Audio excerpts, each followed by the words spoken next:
Your entire world is but the mirror of your inner state. And tonight, before you close your eyes, you hold the key to remake it.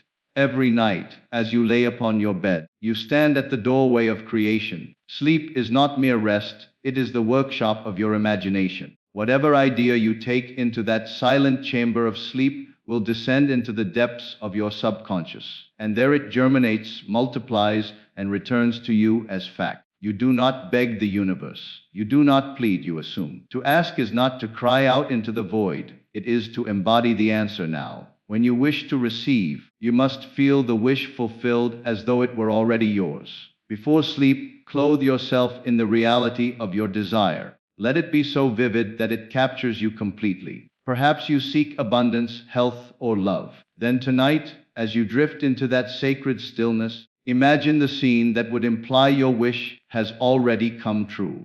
Hear the words of gratitude from a friend. Feel the weight of the money in your hand, or the warmth of love by your side. Lose yourself in it until it feels real, so real you could linger there forever. The world outside cannot resist the power of this inner law. By night you plant, by day you harvest. Nothing is withheld from the one who assumes the state of already having. So I say to you tonight, before you close your eyes, do not fall asleep with the old story. Write the script anew. Step into the feeling of your answered prayer. The universe echoes what you dare to assume. The outer world mirrors the inner state because every experience you encounter is but a reflection of the assumptions you carry within. Life does not happen to you, it happens through you. Your thoughts, emotions, and deeply held beliefs impress themselves upon the subconscious, and the subconscious projects them outward as circumstances, people, and events. If you live in fear, life presents fearful conditions. If you dwell in confidence and love, life arranges itself to echo that vibration. The invisible imaginal act becomes the visible fact, proving that reality is nothing more than consciousness objectified in form. Sleep is the gateway to creation because it is the moment when the conscious mind grows quiet and the subconscious stands open, receptive, and unguarded. In waking life, we often struggle with doubts, fears, and reasoning that contradict our desires, but as we approach the state of sleep, the critical faculties dissolve, and imagination reigns supreme. What you impress upon your mind in those sacred moments before drifting off does not vanish. It sinks deeply into the subconscious, where it takes root and grows. This is why Neville Goddard emphasized the drowsy state, that twilight between wakefulness and slumber, for it is the most fertile ground for planting the seeds of assumption. When you enter sleep feeling as though your wish is already fulfilled, you bypass resistance and imprint the end result directly onto the creative power within you. The subconscious cannot distinguish between reality and imagination. It only responds to the feeling of reality you provide. Night after night, whatever state you carry into sleep is the state you reproduce in your world, for sleep is not escape but entrance, an entrance into the workshop of creation, where unseen forces shape tomorrow from the patterns you impress upon them tonight. The subconscious accepts whatever you take into sleep because in that state you are no longer governed by the reasoning mind that questions, analyzes, and often resists new ideas. The conscious mind, with all its doubts, fears, and limitations, grows passive as you approach slumber, and the subconscious takes center stage, ready to be impressed by whatever feeling or image you allow to dominate. It does not argue, it does not reject, it does not say yes or no. It simply accepts and reproduces. If you drift into sleep rehearsing worry, regret, or failure, then the subconscious faithfully nurtures those states and projects them outward into your waking experience. Likewise, if you enter sleep clothed in the assumption of success, abundance, love, or health, then that unseen power accepts your inner reality as fact and works tirelessly to manifest it in the outer world. This is why what you dwell upon in the final moments of consciousness is of such supreme importance. In that twilight state, imagination is more vivid and emotions are more potent, leaving lasting impressions on the creative power within you. The subconscious mind does not need force or repetition at that hour. It only needs the clear, vivid assumption of the wish fulfilled. What you feel to be true in those last quiet minutes becomes the seed planted in the richest soil of your being. Every night, you are handing over instructions, and the subconscious carries them out with perfect precision, arranging events, shaping encounters, and molding circumstances to mirror the state accepted. This is the great secret of creation hidden in plain sight, for sleep is not merely rest, but the sacred passage through which every idea you embrace becomes the blueprint of your tomorrow, silently accepted and faithfully executed by the power within. Asking the universe is assuming, not begging, because the true language of creation is not found in words of desperation, but in the silent conviction that what you desire already belongs to you. Begging implies separation, a posture of lack that declares you do not yet have what you seek, and by reinforcing that state of not having, you ensure its continuation. Assumption, on the other hand, is the inner acceptance of your wish as a present reality. When you assume, you bypass the need to persuade or plead with an outside force, for you recognize that the universe is not something external to manipulate, but the reflection of your own inner state. To assume is to embody, to clothe yourself in the feeling of fulfillment so deeply that your imagination no longer distinguishes between what is seen and what is unseen. When you ask through begging, you vibrate with want, and want can only reproduce itself. But when you ask through assumption, you vibrate with possession, and possession must mirror itself in form. The universe does not answer words, but responds to states of consciousness. For consciousness alone is the reality from which all appearances spring. This is why Neville Goddard taught that to pray successfully is to assume the feeling of the wish fulfilled, for prayer is not supplication but acceptance. In assuming, you create the inner agreement that your desire is already accomplished, and from that inner acceptance flows the outer confirmation. Consider the difference between one who prays with desperation and one who prays with conviction.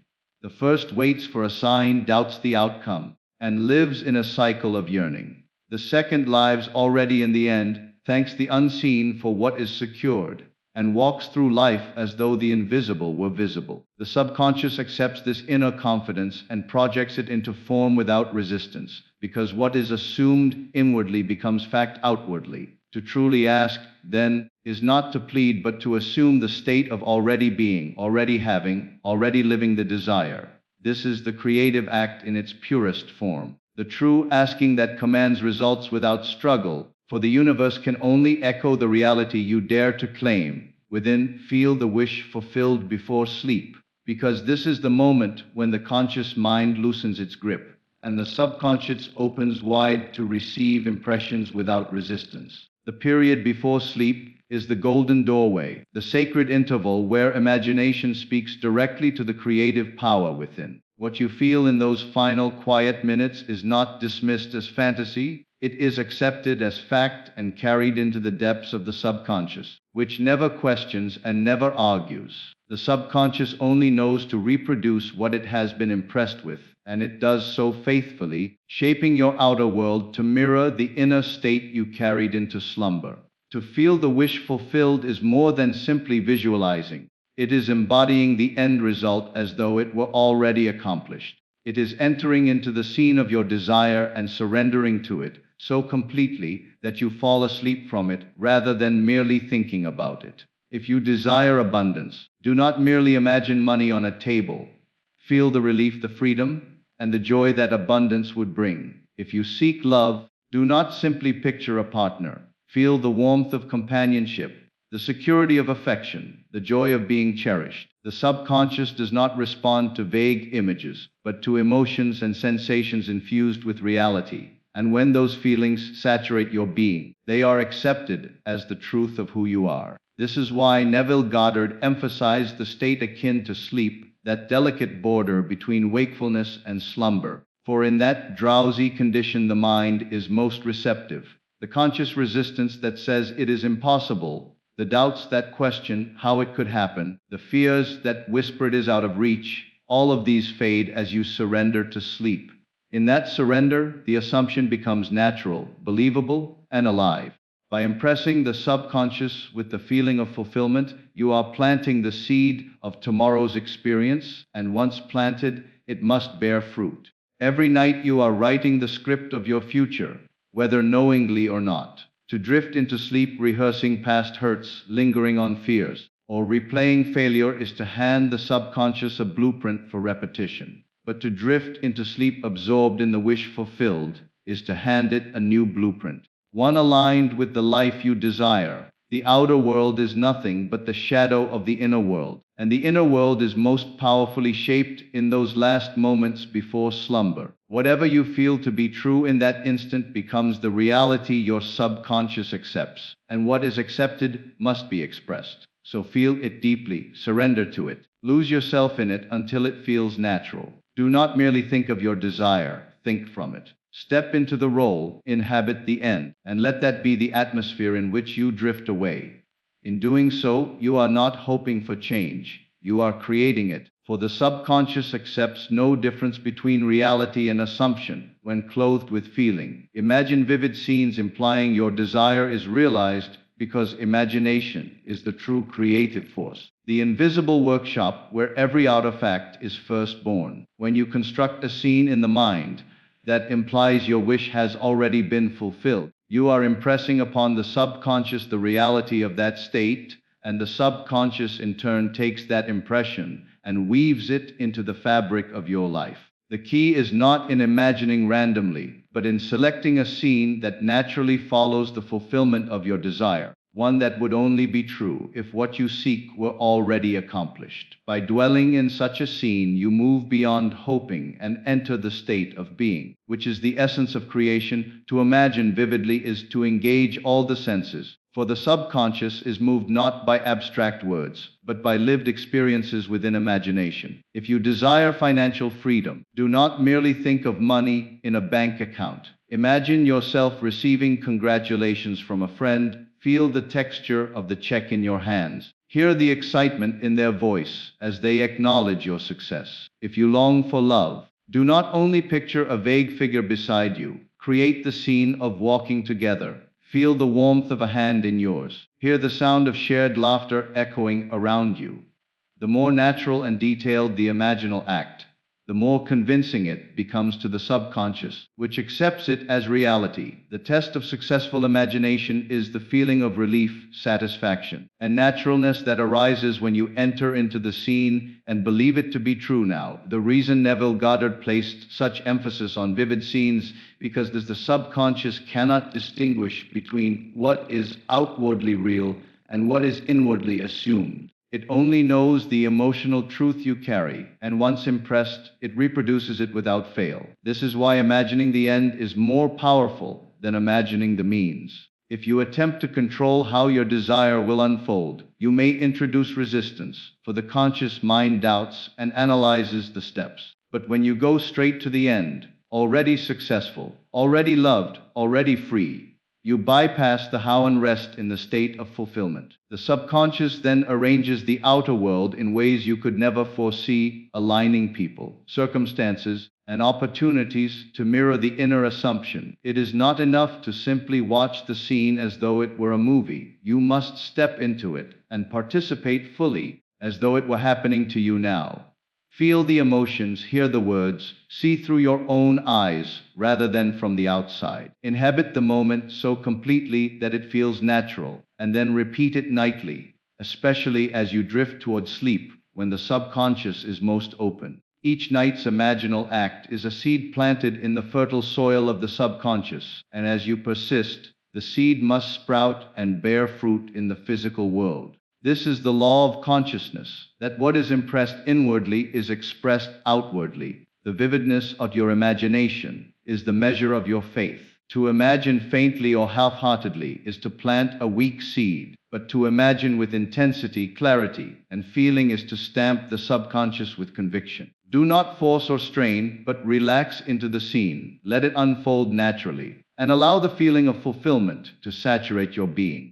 When you can lose yourself in the imaginal act and dwell there until it feels more real than the waking world, you have entered the creative state. And once the subconscious accepts it, the outer world must conform, for reality is nothing more than imagination made visible. Embody abundance, health, or love in imagination, because imagination is not a fleeting daydream, but the living power that shapes the very substance of reality. To embody is to take upon yourself the state of being that you wish to experience, to inhabit it so fully in your inner world that it becomes natural, familiar, and alive within you. The subconscious does not respond to vague hopes or weak desires, it responds to the feeling of being. When you embody abundance, you do not think of wealth as something to come one day, you take on the identity of one who is already prosperous.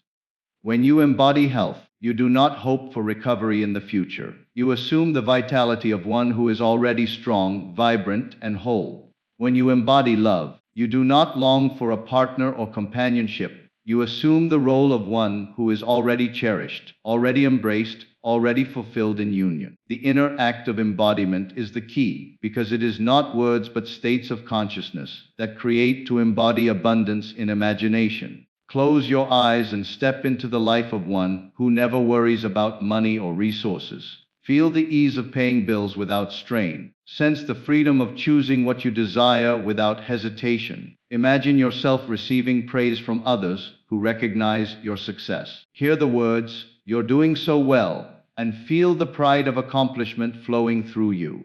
Do not merely see piles of money on a table, for money is only a symbol. Instead, embody the life that wealth naturally produces: freedom, generosity, expansion, security. Live in that state in imagination until it feels real, and your subconscious will accept it as your truth, projecting circumstances and opportunities that mirror the state of abundance you assumed.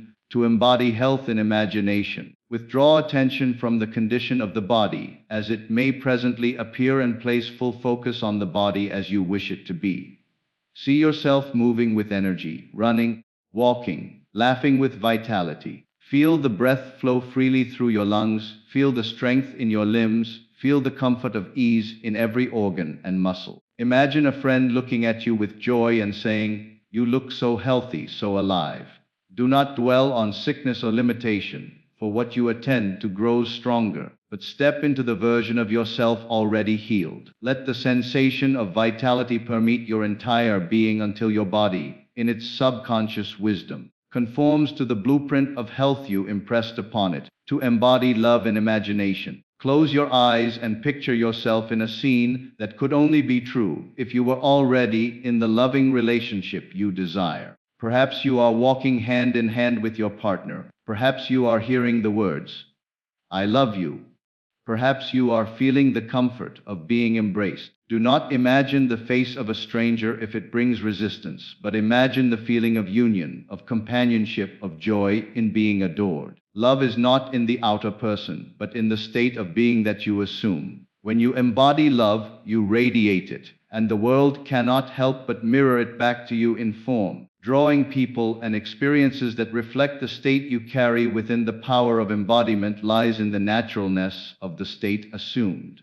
If you imagine weakly, as if playing pretend, the subconscious is not moved. But when you embody with conviction, when you surrender to the feeling of being it now, the subconscious accepts without question. Every night before sleep is the perfect opportunity to embody abundance, health, or love, for in that drowsy state the subconscious is most open to impression. Fall asleep not as one who desires but as one who already is. Let abundance feel normal, let health feel natural, let love feel inevitable. As you persist in embodying these states, your outer world reshapes itself to echo the inner conviction. For reality is nothing more than imagination solidified, and embodiment is the bridge between desire and manifestation. The universe responds to the assumption, not the plea, because creation is not moved by desperation, but by the quiet certainty of being. When you plead, you declare lack, you affirm separation. You confess to the universe that what you desire is not yet yours. The vibration of pleading is the vibration of want, and want can only reproduce itself. You receive more longing, more waiting, more of the very state of incompleteness you unconsciously affirmed. But when you assume, when you clothe yourself in the feeling of the wish fulfilled, you are no longer asking for what you do not have. You are declaring that it is already done. Assumption is the invisible claim of ownership, and the universe has no choice but to mirror the state you occupy. For consciousness alone is the reality from which all appearances spring. The act of pleading looks outward. hoping that some force beyond yourself will notice your cry and intervene. The act of assuming turns inward, recognizing that all creation begins within, and that the world outside is but the reflection of the world you carry within consciousness. Pleading separates you from your desire, but assumption unites you with it. Pleading says, I want, while assumption says, I am. These two statements carry entirely different creative power, and it is always the latter that reshapes reality. To say, I am, is to claim identity with the state desired, and the subconscious, which governs the unfolding of your experience, accepts whatever you impress upon it as your truth. It does not care whether you beg with words or with tears. It only registers the feeling you carry, and that feeling becomes the seed of tomorrow. When you assume abundance, you stop rehearsing fears of lack and step into the ease of prosperity as though it were already natural. You walk through life with the quiet dignity of one who never questions whether their needs will be met. The universe reflects this assurance by arranging opportunities, opening doors, and aligning circumstances that confirm your state. When you assume health, you no longer dwell on sickness or limitation. You embody vitality and imagination until it feels real, and the subconscious, ever obedient, instructs the body to conform to that inner blueprint. When you assume love, you stop longing for affection and begin radiating the joy of being cherished. Others respond unconsciously to this inner shift, and life brings to you relationships that reflect the love you already carry. All of this unfolds not because you begged for it, but because you assumed it as yours. Pleading comes from the belief that the universe is separate from you, as if there were a distant deity that might grant or withhold your request. Assumption comes from the recognition that the universe is yourself pushed out, that what you experience externally is only the echo of what you accept internally. The outer world has no power of its own. It is but a mirror of your assumptions. If you plead for change while secretly holding the assumption that you are powerless, the mirror can only reflect that state. But if you assume your desire fulfilled and persist in that assumption, the mirror must alter its reflection. For the universe has no will apart from the state of consciousness that animates it. The power of assumption lies not in the force of repetition, but in the depth of belief. One moment of true assumption, felt deeply and accepted as natural, carries more creative weight than countless hours of begging. This is why Neville Goddard taught that prayer is not supplication, but thanksgiving, not a request, but an acceptance. To pray rightly is to assume the feeling of the wish fulfilled, to give thanks not for something that may come one day, but for something that is already secured within. The moment you feel it real, the creation is finished in the unseen, and the outer world begins to reshape itself to catch up with the inner state. To practice assumption, enter into imagination and construct the scene that would imply your wish fulfilled. Hear the words, feel the sensations, absorb the atmosphere of already having, already being. Do this especially as you drift into sleep, when the subconscious is most open to impression. In that sacred state, pleadings fade into silence, but assumption speaks with authority. The subconscious does not argue with what you present to it in the drowsy state. It accepts and brings it forth with absolute fidelity. Night after night, as you assume your desire fulfilled before sleep, you are planting the seed of your future, and once planted, it cannot fail to bear fruit. The difference between plea and assumption is the difference between wandering in circles and walking a straight path. Pleading keeps you in the vibration of wanting, always chasing, never arriving. Assumption places you at the end, already arrived, already complete. The universe does not reward effort or intensity of begging. It responds only to the state you occupy.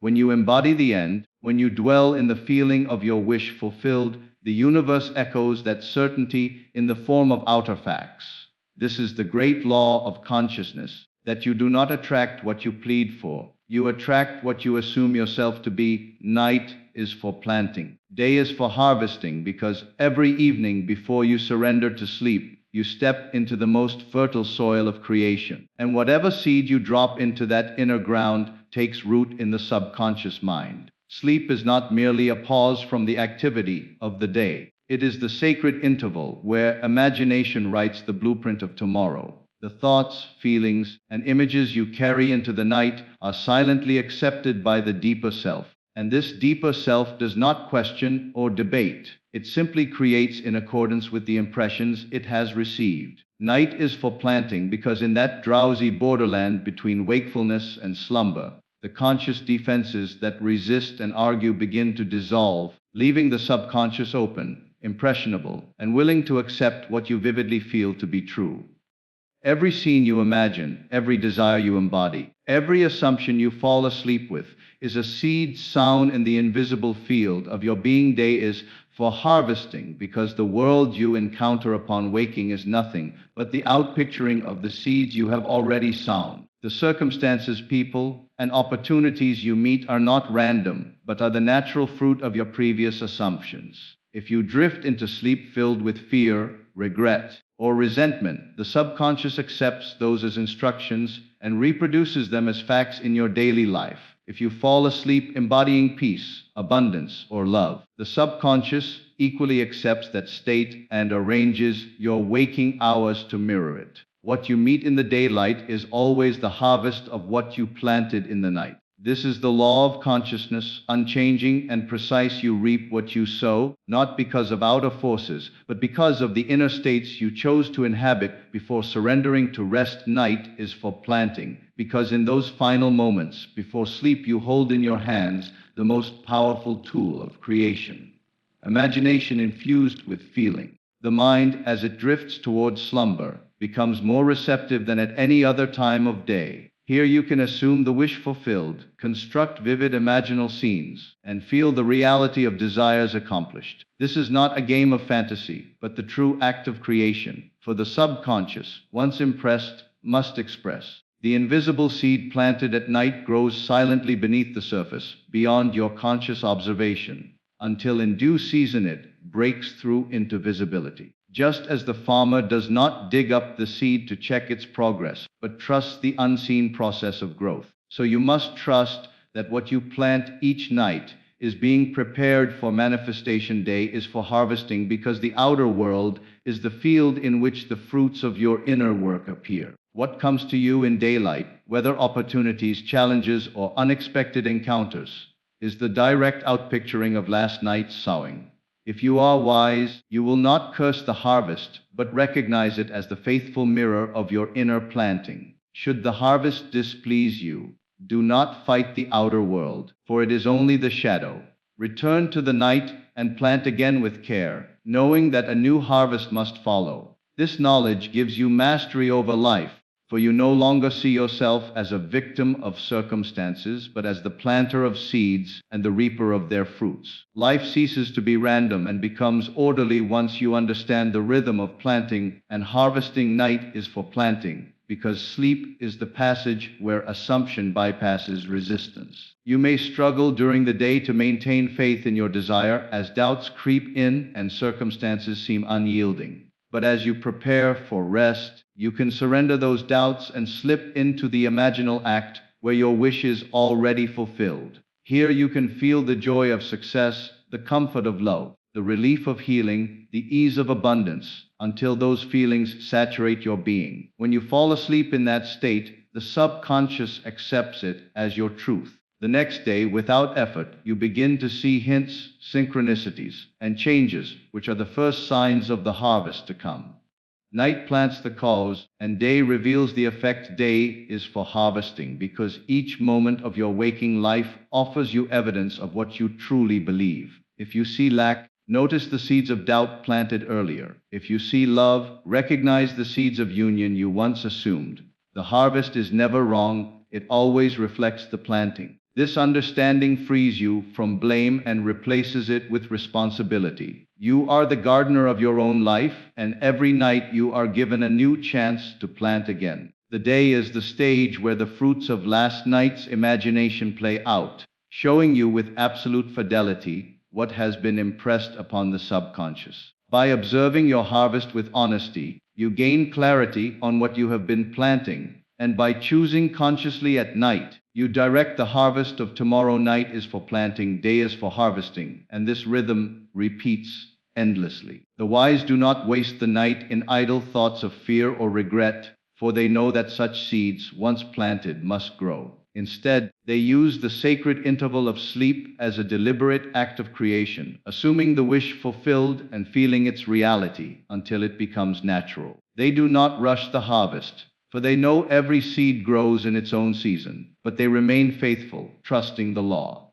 And when day comes, they receive with gratitude whatever harvest appears, knowing it is only the shadow of what they once planted and the starting point for what they will plant again tonight. Thus life becomes a cycle of conscious creation, where night serves as the silent workshop of imagination and day as the stage of manifestation, forever proving that you reap in the outer world what you dare to assume in the inner world. Fall asleep in the new story, not the old one, because the mind you carry into slumber becomes the foundation of your tomorrow. Each night as you lie down to rest, you are not merely ending a day, you are entering the workshop of creation, where imagination writes the script for the life you will experience. The stories you repeat to yourself, whether of failure, regret, limitation, or defeat, do not vanish when you close your eyes. They sink deeply into the subconscious mind, and the subconscious, being creative and unquestioning, accepts them as your truth. If you fall asleep rehearsing the old story, the same doubts, the same disappointments, the same unfulfilled desires, you hand the subconscious a blueprint for repeating the past. But if you deliberately choose to fall asleep in the new story, in the assumption of your wish fulfilled, you hand the subconscious a fresh script, one that must be played out in the stage of your waking life. The old story is the weight of memory, the echo of past circumstances that you carry like a garment. It whispers that life has always been this way, that change is difficult, that what you long for is beyond reach. When you cling to that old narrative, you are unconsciously affirming its continuation. The subconscious does not care if the story is pleasant or painful. It only cares about the intensity of feeling you attach to it.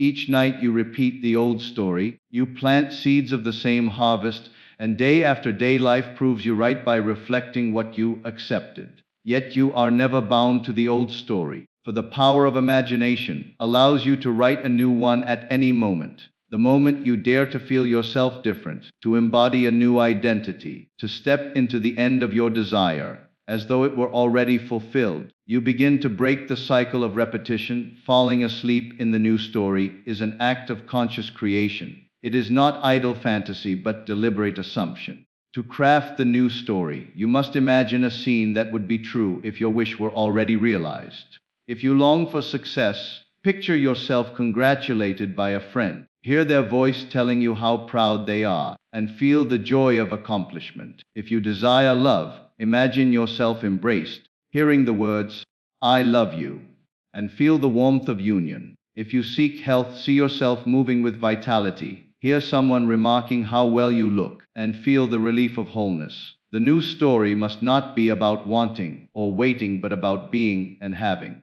It must be lived inwardly as though it were the present fact of your life. When you saturate yourself with this feeling and drift into sleep while dwelling in it, the subconscious accepts it as your reality and begins to mold the outer world accordingly. The reason the night is so crucial is because in that drowsy state between wakefulness and sleep, the conscious mind grows quiet. During the day, doubts and fears may challenge your new story, telling you it is unrealistic, reminding you of the old evidence. But as you surrender to sleep, those critical voices fade, and imagination becomes sovereign. The subconscious, open and receptive, does not judge whether the story is possible or impossible. It only accepts the feeling of reality that you present to it. Thus, the final state of mind before sleep is the seed that grows into the harvest of tomorrow. This is why Neville Goddard emphasized that the last 5 minutes before slumber are the most important of the day. Whatever you allow to dominate your mind in those moments becomes your instruction to the subconscious, and it will bring it forth with precision. Falling asleep in the new story requires persistence, for the old story often tries to intrude.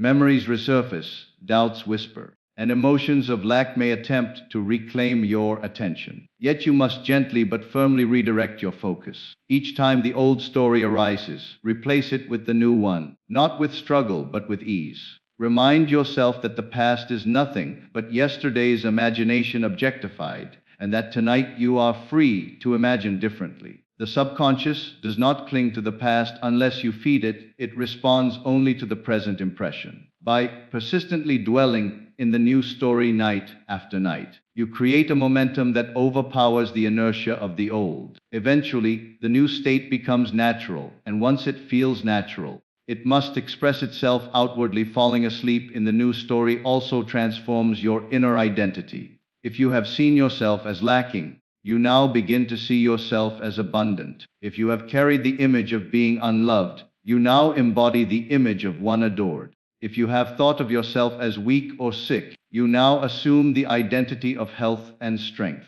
The story you tell yourself is not separate from who you are. It is your self-concept, and your world can only mirror that. By choosing a new story and embodying it at the threshold of sleep, you are recreating yourself. And since the outer world is only yourself pushed out, your environment must alter to align with the self you now assume. The beauty of this practice is that it does not require effort during the day. You are not called to fight circumstances, argue with facts, or struggle with appearances. You are asked only to plant the new story faithfully at night, to surrender to it as you drift into slumber. The subconscious does the work of rearranging your world, drawing to you the people, events, and opportunities that reflect your assumption. Just as a seed planted in the soil grows silently, without your constant supervision, so too does the new story grow within the subconscious. Your task is simply to plant it with conviction, and to water it with persistence by repeating it nightly until it becomes your natural dwelling place. Falling asleep in the new story is the secret of transformation, for it shifts the foundation from which your life unfolds. The old story belongs to the past,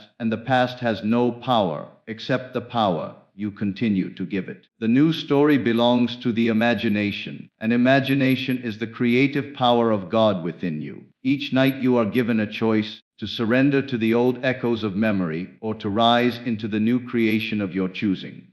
When you consistently choose the new story, you prove to yourself that reality is not fixed but fluid, shaped and reshaped by the states you inhabit. Night after night, you weave the fabric of your future, and day after day you walk through the harvest of what you dared to assume. This is the great mystery, that the life you long for is not waiting in the distance but already exists in imagination, and by falling asleep in that story, you call it forth into visibility.